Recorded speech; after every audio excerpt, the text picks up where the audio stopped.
Subscribe now and press the bell icon. Never miss an update.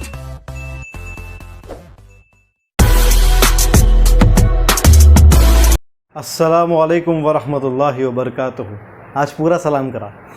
बहरहाल तो हम लोग ये इकाइयाँ और पैमाइश का आज एक और लेक्चर सुनने वाले हैं, जिसमें मैं आपको सहू के बारे में, एरर्स के बारे में पूरी डिटेल इन्फॉर्मेशन दूंगा और इंशाल्लाह कुछ आईआईटी और नीट के सवाल भी हम लोग आज करने वाले हैं एरर्स के ऊपर।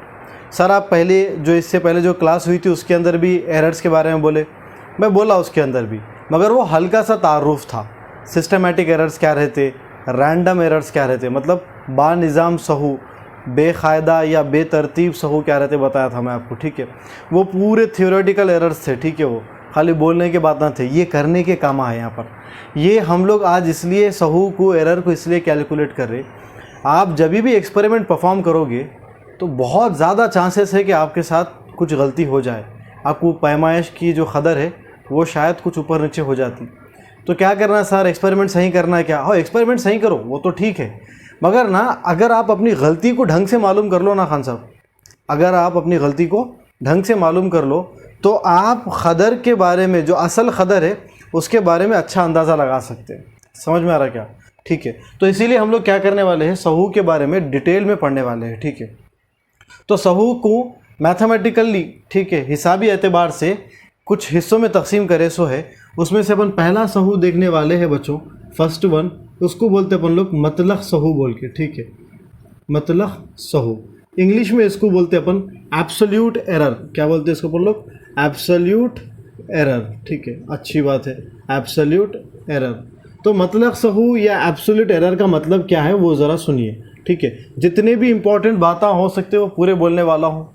एच.सी. वर्मा, डी.सी. पांडे या फिज़िक्स की कौन सी भी बड़ी बुक रहने दो, उस बड़ी बुक को मैं इंशाल्लाह कोशिश करूँ कि उर्दू की लैंग्वेज में बड़ा आसानी से एक्सप्लेन करूँ। तो आप इसको सुनो भी और इसको नोट भी करो अगर आपको नीट या आईआईटी या एमसेट क्रैक करना है तो, ठीक है। ये ज़रूरी है, ये आपको सीरियसली सुनना पड़ेगा और आपको सीरियसली नोट्स बनाने पड़ेंगे। आपका लिखा हुआ आपको अच्छा याद होता कंपेरेटिवली मेरे नोट्स देने से, ठीक है। तो आप खुद से लिखो, आपको वो अच्छा समझ में आता आपका। बहरहाल आ जाइए, मतलक सहू का माने क्या रहता, ठीक है। मैं बहुत इंपॉर्टेंट बात बोल रहा हूँ, अच्छे से देखिए इधर। मान लो कि अपन एक्सपेरिमेंट्स करें, क्या करें बच्चों? एक्सपेरिमेंट। जब आप एक एक्सपेरिमेंट करते हैं ना तो इसके अंदर बहुत सारे मेजरमेंट रहते हैं, ठीक है, बहुत सारे मेजरमेंट्स रहते हैं। बहुत इंपॉर्टेंट बात बोल रहा हूँ मैं, ठीक है। एक्सपेरिमेंट को उर्दू में अपन बोलते हैं कि हमको एक तजुर्बा करें। क्या करें वैसे हम लोग? एक तजुर्बा करें। जब हम तजुर्बा करेंगे तो हमको बहुत सारे पैमाइश की खदरें आएंगी, ठीक है, बहुत सारे खदरों की हम पैमाइश करेंगे, ठीक है। मिसाल के तौर पे एक तजुर्बा करें हम लोग स्मॉल जी को मालूम करने के लिए, इसरा बौजे जाजिबा ज़मीन, एक्सेलरेशन ड्यू टू ग्रेविटी, इसको हम मालूम करें, ये हमारे तजुर्बा है। और जब हम इसको मालूम करेंगे तो आपको पता है कि जी की असल खदर तो 9.81 मीटर बटे सेकंड की दूसरी है, मगर आपको एग्जैक्ट ये वैल्यू आए ये ज़रूरी नहीं है, ठीक है। तो आपको मान लो आंसर आया, आपको कुछ तो भी 10 आ गया, या आपको आंसर आ गया 9.6 मीटर पर सेकंड स्क्वायर, मीटर पर सेकंड स्क्वायर, ऐसा कुछ तो भी आपको पैमाइश की खदरें आ रही। ये पैमाइश की खदरें असल खदर के या तो करीब है या तो दूर है, ऐसा कुछ तो भी हो रहा, ठीक है। ये पैमाइश की खदरें हैं और ये हमारा तजुर्बा है। तो अपन जब एक्सपेरिमेंट करेंगे तो बहुत सारे पैमाइश की खदरें आएंगी, ठीक है। तो मैं मान लो कि एक एक्सपेरिमेंट कर रहा हूँ जिसमें मैं कुछ तो भी मालूम कर रहा हूँ। क्या मालूम करें सर आप? एक्स मालूम करूँ, कुछ तो भी एक एक्स मालूम करूँ, और उसके लिए मेरे पास बहुत सारी खदरें आई। A1 आया, A2 आया, A3 आया, A4 आया, अप टू सो ऑन। कितने मरतबा पैमाइश मालूम करा मैं? n टाइम्स मैं करा तो मुझे AN बोल के खदर आई, ठीक है। कभी 10, कभी 9.6, कभी 9.8, कभी 9.5, कभी 9.4, ऐसे हम लोग कितने बार एक्सपेरिमेंट करें? n bar, in general n बार।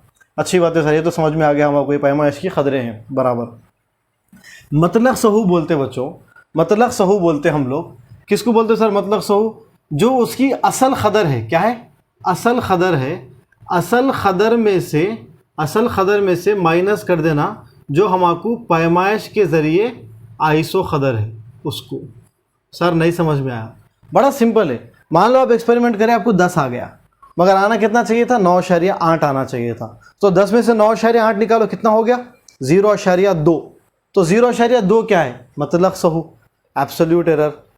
हाँ सर, हम लोग का 9.6 लिए, आना कितना चाहिए था 9.8, तो आया कितना 0.2। सर 2 मरतबा भी 0.2, एक बार माइनस लगाएंगे सर, माइनस नहीं आता वहाँ, मेरी बात सुनो, यहाँ पर माइनस का सिंबल नहीं रहता, ऐसा सिंबल रहता यूं मदा के जैसा, अलिफ मदा लिखते हैं पहला, मदा वाला, मदा के जैसा सिंबल रहता।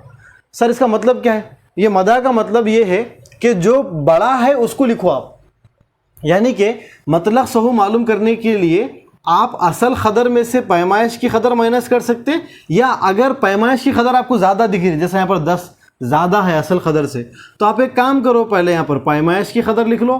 क्या लिख लो, पहले यहाँ पर एक पैमाइश की खदर लिख लो और माइनस डाल के असल खदर डाल दो, ठीक है। तो ये सिंबल का मतलब ये रहता कि जो बड़ा है उसको पहले लिखो, जो बड़ा है उसको पहले लिखो। तो ये वाले केस में भी 0.2 की गलती है, और ये वाले केस में भी 0.2 की गलती है। गलती को हम लोग सहू बोलते हैं ना। तो मतलब सहू कितना है 0.2, और यहाँ पर भी 0.2।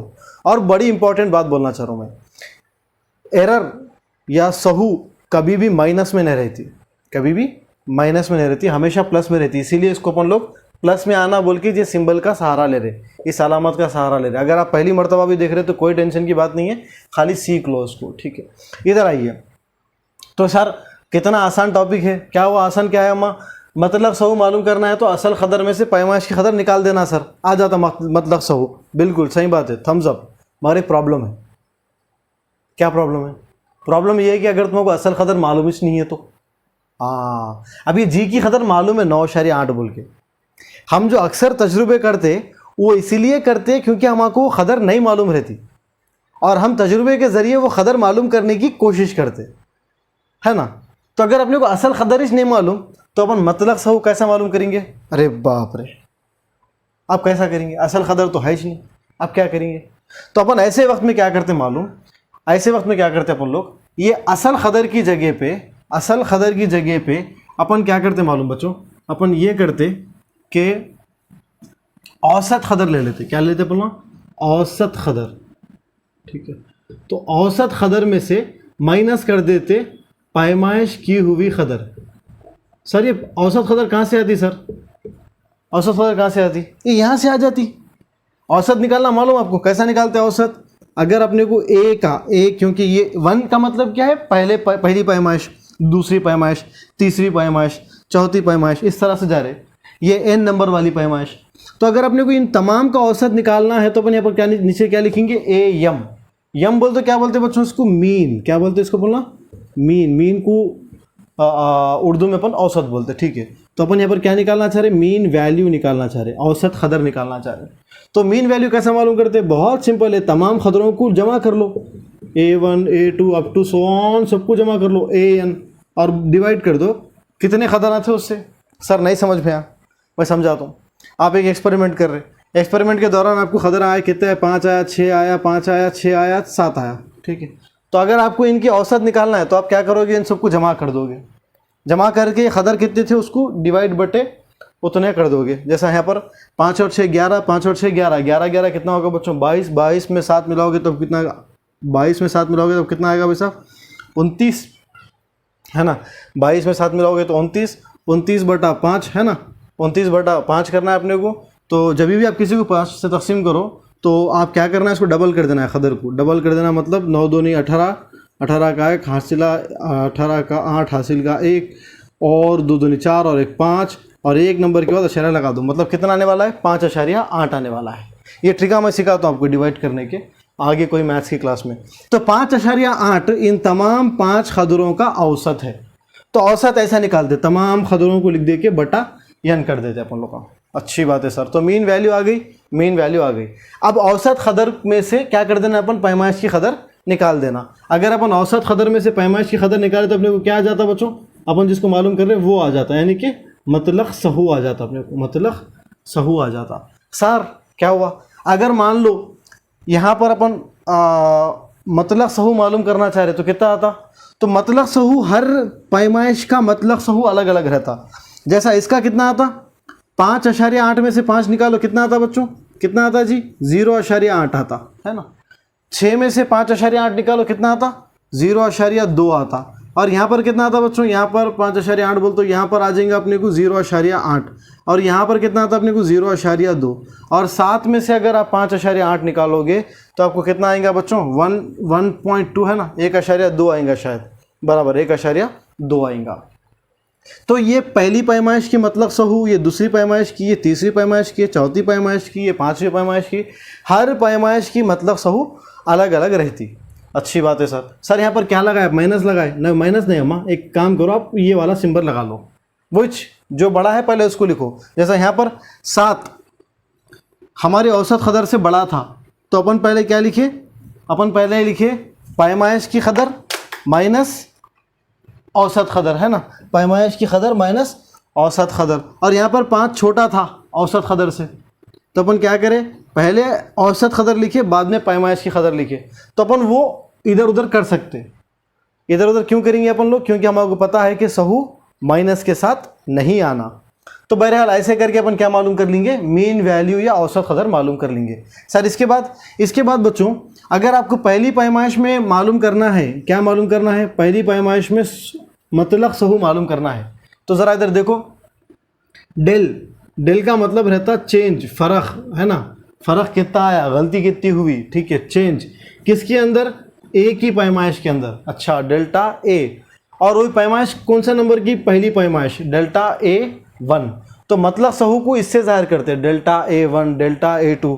तो यहाँ पर डेल्टा A1 किसके मसावी रहता बच्चों, सिंपल औसत खदर ए मीन माइनस पहली खदर, यहाँ पर करा ना मैं, औसत खदर माइनस पहली खदर 0.8 आ गया मतलब सहू। दूसरे का कैसा करते, डेल्टा A2 मसावी है AM माइनस A2, अरे कितना सिंपल है सर, ठीक है। उसके बाद क्या लिखते बच्चों, बोलो डेल्टा A3 मसावी है AM माइनस A3, कितना सिंपल है सर। ऐसे ही करते करते करते करते अगर आप लास्ट वाले का लिखोगे तो डेल्टा AN मसावी है AM minus AN, AM minus AN। AM क्या है, औसत खदर, AN क्या है, यंत पैमाइश की खदर, यंत पैमाइश की खदर। तो मतलब सहू के बारे में ये पूरा हमारे पास क्या है बच्चों, एक हल्का सा डाटा आया। आगे देखिए भाई साहब, आगे क्या है, हाँ जी भाई साहब, मतलब सहू कैसा मालूम करते बोला था मैं, यंत पैमाइश का औसत खदर में से वो यंत पैमाइश की खदर को माइनस कर दो, आपको मतलब सहू आ जाता। अच्छी बात है सर, मतलब सहू आ गया। अगली चीज़ को देखो बच्चों, अगला चीज़ रहता औसत, ठीक है, क्या बोलूँ मैं, औसत मतलब सहू, औसत मतलब सहू। सर ये क्या है, मैं समझाता हूँ, देखो इसको इंग्लिश में बोलते हैं अपन लोग, औसत को इंग्लिश में बोलते हैं मीन, क्या बोलते हैं बोलना, मीन। और मतलब सहू को इंग्लिश में क्या बोलते हैं, एब्सोल्यूट एरर। तो इंग्लिश में क्या बोलेंगे अपन, मीन एब्सोल्यूट एरर, ठीक है। अपने को एग्जाम में ये भी पूछता हूँ मालूम करो बोल के, मीन एब्सोल्यूट एरर मालूम करो बोलता। तो कैसा मालूम करना बच्चों अपन लोग, बहुत सिंपल है, कैसे, मतलब सहू का औसत निकाल देना, तमाम मतलब सहू का औसत निकाल देना। तो तमाम मतलब सहू कौन कौन है, डेल्टा A1 पहली मतलब सहू, डेल्टा A2 दूसरी मतलब सहू, डेल्टा A3 तीसरी मतलब सहू, और ऐसे चलते चलते चलते डेल्टा AN आखिरी यंत वाली मतलब सहू। इसको अपन क्या करना, तकसीम कर देना, डिवाइड बाई किससे भाई, n से। क्यों, क्योंकि कितने मतलब सहू थे, n, इसीलिए तमाम मतलब सहू को जमा कर दे के अपन क्या करें, बटा n कर दिए। तो इससे हमको क्या आने वाला है, इससे हमको तमाम मतलब सहू का औसत आने वाला है। अच्छे से देखिए, मीन एब्सोल्यूट एरर, m बोल तो औसत ना बच्चों, मीन ना, औसत मतलब सहू, औसत मतलब सहू। तो औसत मतलब सहू का ये ज़ाब्ता है। हाँ सर, हमको ये भी समझ में आ गया औसत मतलब सहू के बारे में। तो ठीक है बच्चा, थर्ड वन पे आ जाएंगे अपन लोग। तीसरा बहुत इंपॉर्टेंट है, ठीक है।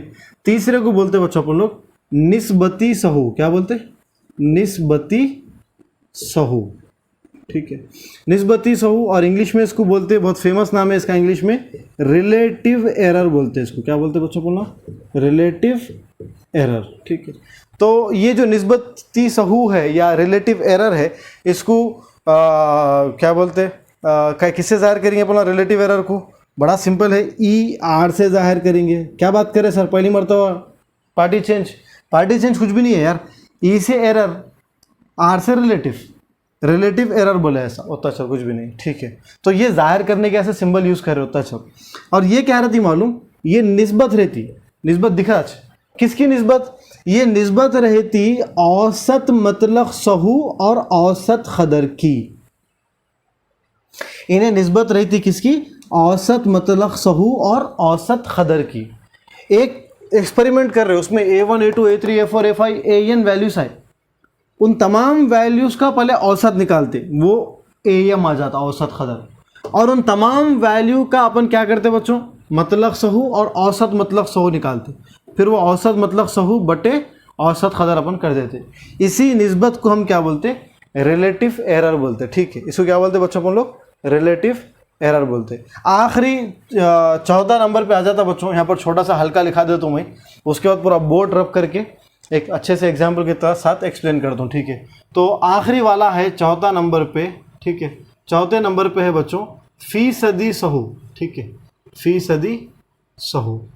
इसको इंग्लिश में बोलते बच्चों, इंग्लिश में बोलते फीसद बोलते, मालूम ना आपको, फीसद बोलते परसेंटेज को बोलते हैं ना, परसेंटेज, सहू मतलब एरर, परसेंटेज एरर। तो आपको अगर परसेंटेज एरर चाहिए बच्चों, क्या चाहिए आपको, अगर परसेंटेज एरर चाहिए तो आप एक काम करो ना, क्या करो आप, ई आर को ज़रब दे दो 100 से, किसे ज़रब दे दो 100 से। तो अगर अपन ई आर को किससे ज़रब दे दिए, 100 से ज़रब दे दिए, तो आपको क्या आ जाता, ई पी, यानी कि परसेंटेज एरर आता। सर क्यों ज़रब दे रहे आप 100 से, देखो ये एक निस्बत है ना, निस्बत का आपको क्या चाहिए, परसेंटेज। तो इसका नाम में दिख रहा है देखो, पर बोल तो बाई में आना चाहिए, पर सेंट बोल तो 100 को बोलते हैं ना, परसेंट बोल तो 100 को बोलते हैं। तो अगर कहीं तो भी 2200 रहा ना, तो अपन वो 2200 को हटा दे के डायरेक्ट अपन क्या करते मालूम, ऐसा लिख देते परसेंटेज बोल के, है ना। मगर यहाँ पर तो 2200 है ही नहीं, तो अपन क्या करना पड़ता, अपने को ना 100 से ज़रब भी देना पड़ता, 100 से तकसीम भी करना पड़ता। और जो आप 100 से तकसीम करते नहीं, 100 से जो तकसीम करते ना, ये बाई 100, ये परसेंट को अपन क्या करते, ऐसा लिख देते। तो ये सिंबल का मतलब क्या है मालूम, ये सिंबल का मतलब ये है कि डिवीजन में 100 है, तो आपको नहीं दिख रहा मगर डिवीजन में 100 है, ठीक है ना बच्चों। तो परसेंट का मतलब ये है कि हमको डिवीजन में 100 रखना है। तो डिवीजन में 100 रखना है बोल तो पहले 100 से ज़रब भी तो देना पड़ेगा ना, 100 से ज़रब और तकसीम करेंगे, तकसीम वाले 100 को अपन परसेंटेज बोल देंगे। तो ये वाला 100 तो वैसे ही रहता ना ऊपर वाला, इसीलिए ऊपर वाला 100 जैसा का वैसे ही है। और जो भी आंसर आता अपने को, आंसर किस में आता, परसेंटेज एरर में आता। आगे देखिए जी, मतलब सहू देखे, औसत मतलब सहू देखे, निस्बती सहू देखे, फीसदी सहू देखे, जो भी देखे उसको ज़रा एक बार हल्का सा रिवाइज कर लेंगे अपन लोग। A1 A2 A3 ये पूरी की पूरी क्या है बच्चों, ये पैमाइश की गई खदरें हैं, ठीक है। इन तमाम पैमाइश की गई खदरों का अगर हम औसत निकालते हैं AM, तो कैसा आएगा, A1 A2 up to so on AN बट्टे N। ये हमको क्या देंगे बच्चों, ये हमको देंगे औसत खदर, क्या देंगे हमको, औसत खदर, इन तमाम खदरों की औसत, ठीक है। उसके बाद अपन क्या निकाले बच्चों, अपन निकाले हर खदर का अपना एक मतलब सहू रहता। हर रीडिंग के टाइम पे आप कुछ गलती करते हो, उसको अपन क्या बोलते हैं, मतलब सहू। तो डेल्टा A1 तो ये कैसा मालूम करते बोला था मैं, औसत खदर में से निकाल देना, क्या निकाल देना, पहली खदर बस। अगर डेल्टा A2 मालूम कर रहे मतलब सहू, तो अपन क्या करते, AM माइनस A2 कर देते। ऐसे ही चलते चलते ये वाला बड़ा इंपॉर्टेंट फार्मूला है। अगर आप डेल्टा AN कर रहे हो मतलब यंत्र रीडिंग में, किसमें, यंत्र रीडिंग में, यंत्र पैमाइश में आप अगर मतलब सहू मालूम कर रहे हो, तो आपको क्या करना पड़ेगा, आपको औसत खदर में से यंत्र की खदर, यंत्र वाली पैमाइश आपको निकालनी पड़ेगी। तो इससे हमको क्या आ जाता, यंत्र खदर का मतलब सहू आ जाता है ना, यंत्र खदर का मतलब सहू। अपन इसको कहीं पर लिखेंगे बच्चों, यहाँ पर लिखेंगे अपन लोग, क्या लिखेंगे इसको, यहाँ पर अपन ऐसा लिखेंगे, यंत्र खदर का मतलब सहू, यंत्र खदर का मतलब सहू। इतना मुझे डिटेल में एक्सप्लेन करने का ज़रूरत इसलिए है क्योंकि बच्चे क्या करते एग्ज़ाम में पूछता है, उन्होंने करके एक आते। ये मिस्टेक्स बहुत मरतबा देखा मैं, इसीलिए क्या करूँ, थोड़ा सा आहिस्ता से डिटेल में एक्सप्लेन कर रहा हूँ। तो ये इंत क़दर का मतलब सहू मालूम करो बोल तो ये ज़ाब्ता, सिर्फ औसत क़दर मालूम करो बोला तो ये ज़ाब्ता, और अगर तमाम मतलब सहू का औसत मालूम करो बोल रहा है, ये क्या है, ये क्या है बच्चों, औसत। किसका औसत साहब, मतलब सहू का, किसका, मतलब सहू का औसत। तो ये कैसा मालूम करते, तमाम मतलब सहू को ले लीजिए, delta A1 delta A2 up to so on delta AN, और तमाम मतलब सहू का औसत निकाल दीजिए, आपको औसत मतलब सहू आ जाता। ठीक है, या आपको एग्जाम में पूछता हूँ भाई साहब निस्बती सहू मालूम करिए, क्या मालूम करिए, निस्बती सहू। ठीक है, निस्बती सहू। तो निस्बती सहू हम लोग कैसे मालूम करेंगे बच्चों, निस्बती सहू हम लोग ऐसे मालूम करेंगे कि औसत मतलब सहू को औसत क़दर से तकसीम कर देंगे, तो इससे हमको निस्बती सहू आ जाता। फिर आखिरी में अपन एक और देखे थे, क्या देखे थे, EP यानी कि फ़ीसदी, सॉरी अच्छा नहीं लिखा मैं, फ़ीसदी सहू यानी कि परसेंटेज एरर। ये कैसे मालूम करते हैं अपन लोग, सिंपल, ER को ज़रब दे देना है, किससे, ER को ज़रब दे देना है 100 से, या आप चाहो तो ऐसा भी लिख सकते, कैसा लिख सकते, delta AM by AM into 100, delta AM by AM into 100। बाकी मैं आपको डिटेल में सिखा दिया था कि 100 को आता, ये कहानी तो हो गई हमारी। ठीक है, तो ये एरर का बहुत इंपॉर्टेंट पॉइंट है, आपको इसको समझना बहुत ज़रूरी है, ना सिर्फ इस सबक के लिए बल्कि फ़िज़िक्स में आगे भी इसको हम लोग इस्तेमाल करेंगे जब हम कोई तजुर्बे की कोई सहू मालूम करेंगे। एक और इम्पॉर्टेंट बात, मतलब सहू एक पैमाइश की रहती, मगर निस्बती सहू और फ़ीसदी सहू एक तजुर्बे की रहती। पूरे तजुर्बे का मिला के देखो, यम मीन औसत कब निकलता, जब आप पूरे पैमाइशों का औसत निकालते, तो ये पूरे तजुर्बे के वास्ते रहते। ER और EP तजुर्बे के वास्ते पूछता, और मतलब सहू सिर्फ एक पैमाइश के लिए पूछता। बहुत इंपॉर्टेंट बात थी, अगर नहीं समझ में आया तो रिवाइज करके सुनो, बहुत इंपॉर्टेंट है। ठीक है, गलतियों का इज्तिमा, कॉम्बिनेशन ऑफ एरर्स, इसका एक और नाम भी है, इसको अपन प्रोपगेशन ऑफ एरर्स भी बोलते हैं। ये बहुत इंपॉर्टेंट है ये। ठीक है, नीट और IIT में अक्सर इसी के कंसेप्ट पे सवाल पूछता हूँ, इसी के तसव्वुर पे हमको सवाल आते हैं, तो अच्छे से देखो। तो पहले इसका मतलब क्या है, गलतियों का इज्तिमा, तो गलतियों को जमा कैसा करते हैं। मगर मैं इससे भी अच्छा टर्म इस्तेमाल करना चाह रहा हूँ जो HC वर्मा में दिया हुआ है, प्रोपगेशन ऑफ एरर्स। गलतियाँ आगे कैसे बढ़ती है, प्रोपगेट कैसे करती है।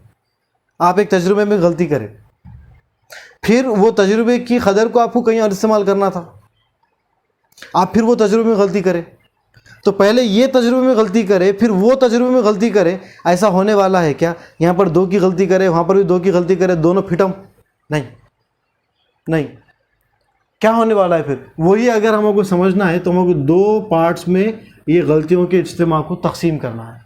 पहला पार्ट है जमा या तफरीक़। ठीक है, जमा या तफरीक़ के वक्त पर क्या होने वाला है। सर नहीं समझ में आया, समझा तो ना, देखो इधर मान लो z is equals to x plus y है। सर इसका मतलब क्या है, मतलब ये है कि ये x और y को मैं तजुर्बे के साथ मालूम करा, और x और y को जब मैं मालूम कर रहा था तो मुझे गलती भी आई।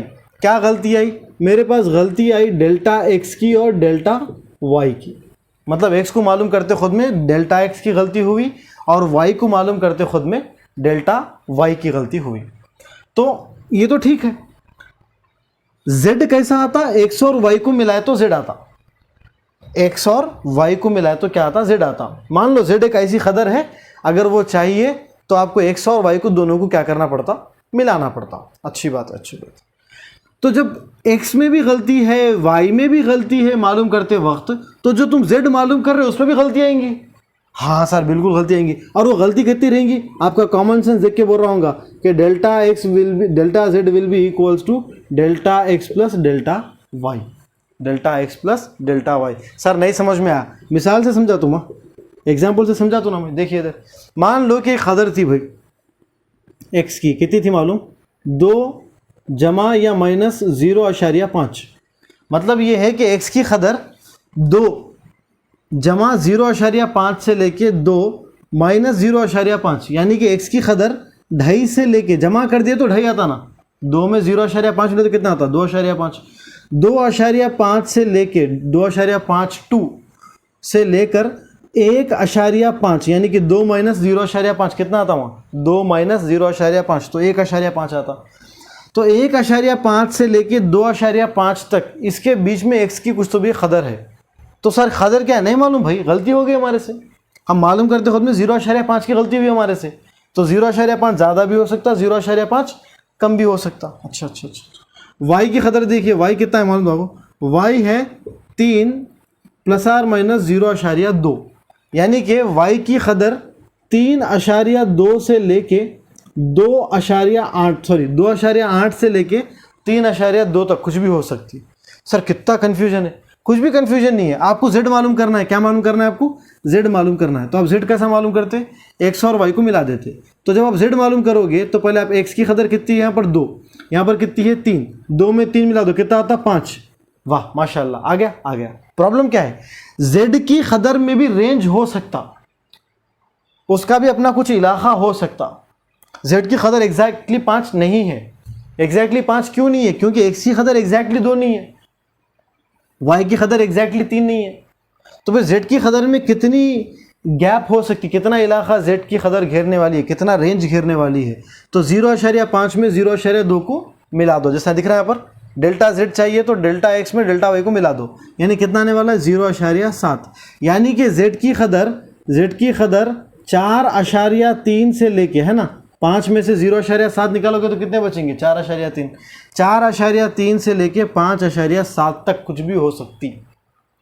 तो इसको प्रोपगेशन ऑफ एरर बोलते हैं। आप x को मालूम करते खुद में गलती करे, y को मालूम करते खुद में गलती करे, तो खुद ब खुद वो एरर आगे चले गई, कंबाइन हो गई, कॉम्बिनेशन इज्तमा हो गया वो उन गलतियों का, और वो आगे जाके 0.7 बन गए। था 0.5 0.2 दोनों मिलके क्या बन गए 0.7 बन गए। होपफुली आपको समझ में आया होगा, या अगर कुछ नया दिख रहा, मुश्किल दिख रहा तो आप मेरे को कमेंट करो, ठीक है। अगला देखिए, अगले में क्या है बच्चों, z मसावी है x माइनस y है। क्या है, z मसावी है x माइनस y है।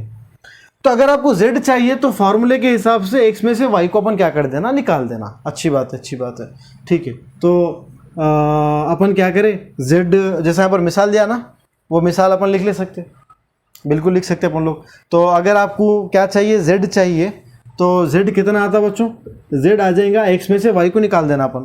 तो 2 में से मैं 3 को निकाला, तो 2 में से 3 निकाला तो कितना आता जी -1। ये भाई साहब ये सहू नहीं है, ये एरर नहीं है, ये कदर है। तो कदर माइनस में हो सकती मगर सहू माइनस में नहीं हो सकती, वो याद रखो। तो यहाँ पर माइनस डाला मैं, फिर प्लस आर माइनस। अब रेंज यहाँ पर 0.5 है या 0.2 है, या 0.5 है या 0.2 है, इसको देखो ज़रा। तो इसमें सहू कितना रहता, 0.3 की, हाँ 0.5 में से 0.2 को निकाल दो 0.3, ऐसा रहता नहीं। सुनो मेरी बात, अगर मान लो x को मालूम करते खुद में गलती होती 0.2 की, मान लो 0.2, और y में कितना है 0.2, तो जब दोनों को तुम माइनस करोगे तो यहाँ पर क्या आ जाता 0, यानी कि z में कुछ गलती नहीं हुई। अरे ये क्या बात हो गई यार, जब x को मालूम करने में गलती हुई, y को मालूम करने में गलती हुई, और z x और y दोनों के साथ आ रहा, तो जब दोनों सही नहीं मालूम है तो z कैसा सही मालूम होता। जब दोनों की कदर अपने को सही नहीं मालूम हुई तो z कैसा सही मालूम होता अपने को, ये तो बहुत इम्पॉसिबल वाली बात है। इसीलिए मैं बोला था कभी भी गलती में गलती मिलाए तो जवाब जो है आपका 0 नहीं आता। गलती में से गलती को माइनस नहीं कर सकते बच्चों, ठीक है, गलती में से गलती को माइनस नहीं कर सकते। गलतियों को हमेशा जमा ही किया जाता है। एक बार गलती कर ली है सही नहीं पढ़ने की, तो फिर वो आगे वो गलती तुम्हारी ज़िंदगी में जमा होने वाली है, वो माइनस नहीं होती। वो चलो आप नहीं पढ़े, बाद में भी नहीं पढ़े, सुकून की ज़िंदगी नहीं, अब नहीं पढ़े तो फिर आगे वो लाइफ में इम्पैक्ट गिरेगा वो। बहरहाल तो यहाँ पर गलतियों को जमाच करना पड़ता। तो मैं क्या बोला बच्चों, चाहे जमा करो या तफरीक करो, ठीक है, चाहे जमा करो या तफरीक करो खदरों को, मगर उनकी गलतियों को हमेशा जमा किया जाता है। गलतियों को हमेशा जमा किया जाता है, चाहे खदरों को आप जमा करो चाहे खदरों को आप माइनस करो। गलतियों को हमेशा जमाच करना, गलतियों को कभी भी माइनस नहीं करना। तो ये पहला वाला केस था जमा या तफरीक का। दूसरा वाला केस देखिए, जमा या तफरीक में सहू का क्या होगा। जब दो मकदारों को जमा या तफरीक किया जाता है तो आखिरी नतीजे में मतलक सहू, है ना, आखिरी नतीजे में मतलक सहू को क्या करते हैं हम लोग, आखिरी नतीजे में मतलक सहू इनफरादी मकदारों के मतलक सहू का हासिल जमा होती है। नहीं समझ में आया? जब दो मकदारों को जमा या तफरीक किया जाता है, दिख रहा है यहाँ पर, दो मकदारों को जमा या तफरीक किया जाता है तो आखिरी नतीजे में डेल्टा जेड में आखिरी नतीजे में मतलक सहू मालूम करना है तो क्या करना पड़ता, इनफरादी मकदारों के मतलक सहू यानी कि डेल्टा एक्स और डेल्टा वाई का हासिल जमा होता है, चाहे जमा हो या तफरीक हो। अगला देखिए, ठीक है, ये भी अच्छा सा लिखे हुआ है, पहले लिख लो फिर अपन समझेंगे इसको, मतलब पूरा बोर्ड पे एक्सप्लेन कर दूँ मैं। तो क्या है भाई साहब, हासिल ज़रब या तकसीम में सहू, हासिल ज़रब या तकसीम में क्या होता, जब दो मकदारों को ज़रब या तकसीम किया जाता है, जैसा दिख रहा है आपको, एक्स और वाई को ज़रब दिए तो जेड मिलता, या फिर ऐसा भी हो सकता कि एक्स और वाई को तकसीम करे तो जेड मिलता, जैसा यहाँ पर दिखता है देखो, को मास और वेलोसिटी को ज़रब दिए तो मोमेंटम आता है ना, कमियत और रफ्तार को ज़रब दिए तो म्यार हरकत आता है ना। या फिर अपन ऐसा देखे होंगे कि कमियत बटा हजम करोगे तो कसाफत आएगी, ठीक है। तो ज़रब या तकसीम की मिसालें बहुत सारी आती, ठीक है। तो अगर आपको म्यार हरकत मालूम करना है तो पहले वज़न मालूम करना, फिर कमियत फिर रफ्तार मालूम करना, दोनों को ज़रब देना पड़ेगा, है ना। तो जेड मसावी है एक्स वाई, कुछ भी इन जनरल एग्जाम्पल, तो एक्स और वाई को ज़रब देना पड़े या एक्स और वाई को डिवाइड करना पड़े, ऐसे हिस्से में क्या होने वाला है, ऐसे किस्से में क्या होने वाला ज़रा देखिए, जब दो मकदारों को ज़रब या तकसीम किया जाता है तो नतीजे में निस्बती सहू दिख रहा है आपको, ये निस्बती सहू का फार्मूला याद है बेटा, ऐसे लिखते थे लोग, डेल्टा ए बाई ए बोल के। तो निस्बती सहू ज़ारिबों में निस्बती सहू की जमा के बराबर होता है। ज़ारिबों मतलब इनको बोलते हैं एक्स और वाई को, जो ज़रब दे रहे ना, जिसको जो दो लोग एक दूसरे से ज़रब हो रहे उनको अपन ज़ारिब बोलते हैं ना। तो ज़ारिबों में निस्बती सहू के मजमुए, ज़ारिबों में निस्बती सहू का मजमुआ मसावी रहता नतीजे के निस्बती सहू के, ठीक है। मगर आपको ऐसा पढ़ने में मज़ा नहीं आया होगा, मैं आपको ना इसको एक्सप्लेन करता हूँ डेरिवेशन करके। चाहे एक्स और वाई को डिवाइड करो या एक्स और वाई को मल्टीप्लाई करो, किसको जमा करना अपन लोग, निस्बती सहू को। और अगर जमा या तफरीक रहा तो मतलक सहू को जमा करना, एक्स और वाई को जमा या तफरीक करे तो मतलक सहू को जमा करना, एक्स और वाई को ज़रब या तकसीम करे तो निस्बती सहू को जमा करना, ठीक है।